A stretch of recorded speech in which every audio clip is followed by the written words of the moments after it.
do. The first thing we need to do is mentally we need to get up.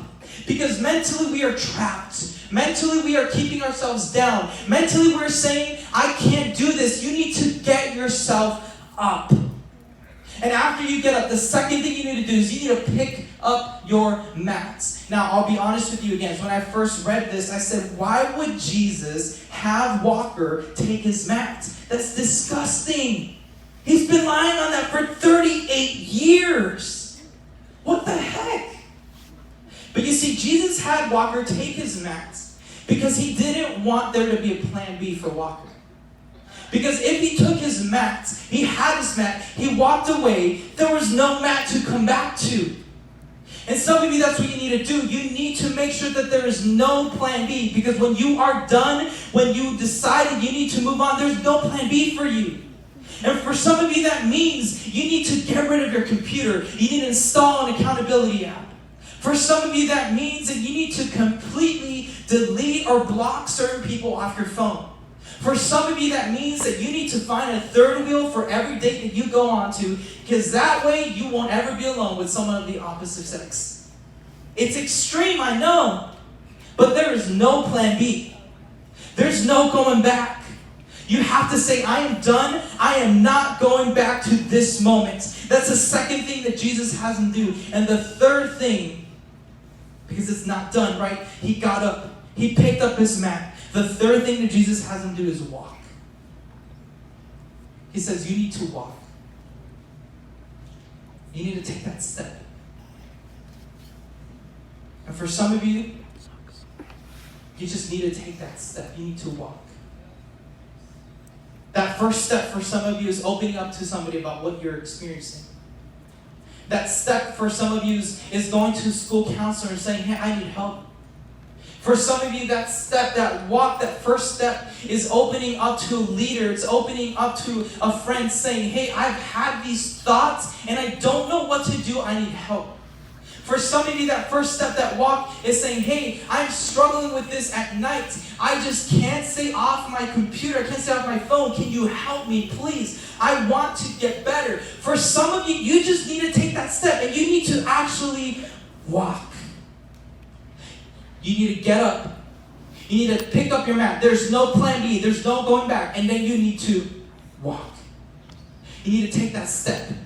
I'm walking. Because you know what happens when you take that first step? It just gets easier after that. You take that first step. Hey, this isn't too bad. You take the second step. Hey, I think I can do this. You take the third step. Hey, this is kind of cool. Hey, bye-bye, sin. I hate you. You're the worst. And you keep walking. But for all this to happen, you have to first be done.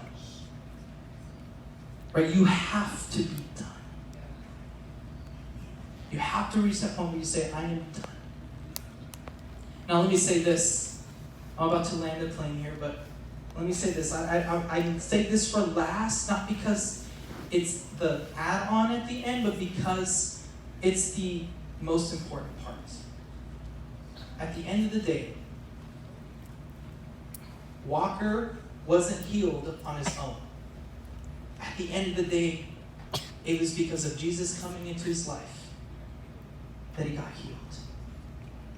Right? At the end of the day, it was because Jesus came to him. And it was through the power of Jesus that Walker was healed. He couldn't do it on his own, because I know what some of you are thinking right now. I can see it in your eyes. You're saying, this is so awesome, Pork. I just have to be done. I'm going to get up. I'm going to pick up my mat, and I'm going to walk. So I just need to do X, Y, and Z. I'm going to figure it out. But I'm going to be honest with you. If you don't do it with Jesus, you are going to be severely disappointed. You have to do it with Jesus. He says, get up, pick up your mat, and walk. But you can't do that by yourself. You need community, you need family, and you need Jesus. And that's why we put that up on the wall. Some of you saw that. Welcome to our family, because we are family right here. We come together. And through the power of Jesus and through the power of community and family, I believe if we reach that point to say, I am done, we can be done, we can get up, we can pick up our mat, and we can walk. And not have to come back to this place right here. Give me clap for that, because it's so awesome. Healing only comes from Jesus. So here's what I'm going to do. I'm landing the plane for reals. I know I said that, but here's what I want to do. You can dim the lights, actually. Because I want to give you an opportunity. Yeah, you can start playing. I want to give you an opportunity to say, tonight I want to be done. I just want to be done. I'm done. I've had it. I am sick of this. I am sick and tired of being tied down by sin. I'm sick and tired of being here on the floor with the same level and perspective. I need to get up, pick up my mat, and walk. I just want to be done. And for some of you in here tonight, that's you. And I want to give you that chance. So I want every single one of us in here to close your eyes and bow your head, because I don't want anyone to feel embarrassed by this.